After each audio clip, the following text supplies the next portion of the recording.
मत्स्य अवतार की संपूर्ण कथा।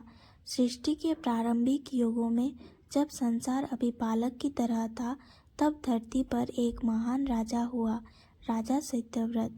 वे धर्मनिष्ठ थे, प्रजावत्सल थे और ईश्वर के प्रति उनकी श्रद्धा अडिग थी। एक दिन राजा सत्यव्रत नदी के तट पर स्नान कर रहे थे। जैसे ही उन्होंने जल से अंजलि भरी, उनकी हथेली में एक अत्यंत छोटी सी मछली आ गई। वह मछली इतनी नन्ही थी कि राजा को उस पर दया आ गई। उन्होंने सोचा, यदि इसे वापस नदी में छोड़ दिया गया तो यह बड़ी मछलियों का आहार बन जाएगी। करुणा से प्रेरित होकर राजा ने उसे अपने कमंडल में रख लिया। परंतु यह साधारण मछली नहीं थी। अगले ही दिन वह मछली कमंडल के लिए बड़ी हो गई। राजा ने उसे एक घड़े में डाल दिया। कुछ ही समय में वह घड़ा भी छोटा पड़ गया। फिर राजा ने उसे तालाब में डाला, फिर झील में, पर मछली निरंतर बढ़ती रही। तब राजा सत्यव्रत को अनुभव हुआ, यह कोई सामान्य जीव नहीं है। उन्होंने मछली से पूछा, तुम कौन हो? तभी वो मछली बोली, हे राजन, मैं वही हूँ जिसे तुम ईश्वर कहते हो। शीघ्र ही इस संसार में महाप्रलय आने वाला है। समस्त पृथ्वी जल में डूब जाएगी। मैं तुम्हें उससे बचाने आया हूँ। राजा स्तब्ध रह गए। भगवान ने कहा कि 7 दिनों बाद प्रलय आएगा। राजा को एक विशाल नौका बनानी होगी।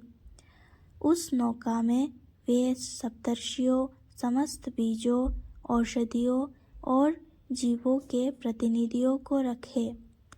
जब प्रलय का जल बढ़ेगा, तब भगवान स्वयं मत्स्य रूप में प्रकट होकर उस नौका को सुरक्षित मार्ग देंगे। समय बीतता गया। 7वें दिन आकाश में घोर बादल छा गए। वर्षा थमने की नाम नहीं ले रही थी। नदियाँ, पर्वत, वन सब जल में समाने लगे। यही था महाप्रलय। राजा सत्यव्रत ने नौका को जल में उतारा। सप्तर्षि उसमें विराजमान हुए। तभी जल की अथाह गहराइयों से एक दिव्य मत्स्य प्रकट हुआ। स्वर्ण समान देह, विशाल आकार और मस्तक पर दिव्य तेज। राजा ने नौका को उस मत्स्य के सींग से वासुकी नाग की सहायता से बांध दिया। अब दृश्य अद्भुत था। चारों ओर केवल जल था, न दिशा, न आकाश, न धरती। अंधकार और जल राशि के बीच भगवान मत्स्य ही एकमात्र आश्रय थे। वे नौका को सुरक्षित मार्ग से ले जा रहे थे, जैसे माता अपने शिशु को गोद में लिए अंधकार से निकलती है। इस यात्रा के दौरान भगवान मत्स्य ने राजा सत्यव्रत को ब्रह्म ज्ञान दिया। उन्होंने सृष्टि का रहस्य, आत्मा का सत्य और धर्म का मार्ग समझाया। यही ज्ञान आगे चलकर वेदों की पुनर्स्थापना का आधार बना। जब प्रलय शांत हुआ, जल उतरने लगा, तब भगवान ने नौका को हिमालय के शिखर के पास स्थिर किया। वहीं से नई सृष्टि का प्रारंभ हुआ। एक और गूढ़ कथा इस अवतार से जुड़ी है। प्रलय से पहले हयग्रीव नामक असुर वेदों को चुराकर समुद्र की गहराइयों में ले गया था। मत्स्य अवतार में भगवान ने उस असुर का वध किया और वेदों को पुनर्ब्रह्मा को सौंपा।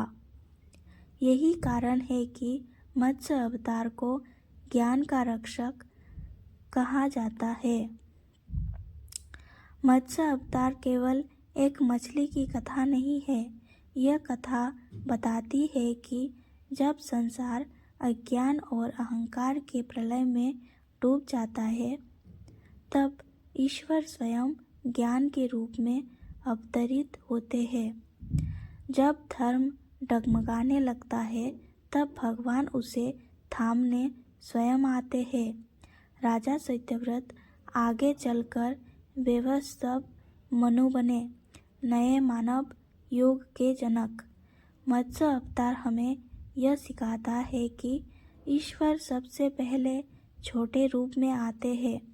जो उन्हें तुच्छ समझकर छोड़ देता है, वो अक्सर खो देता है, और जो करुणा, धैर्य और श्रद्धा रखती है, वही सृष्टि के नए युग का साक्षी बनता है। यही कारण है कि विष्णु के सभी अवतारों में मत्स्य अवतार प्रथम माना गया, क्योंकि बिना ज्ञान के कोई भी धर्म संभव नहीं। धन्यवाद। सब्सक्राइब करें।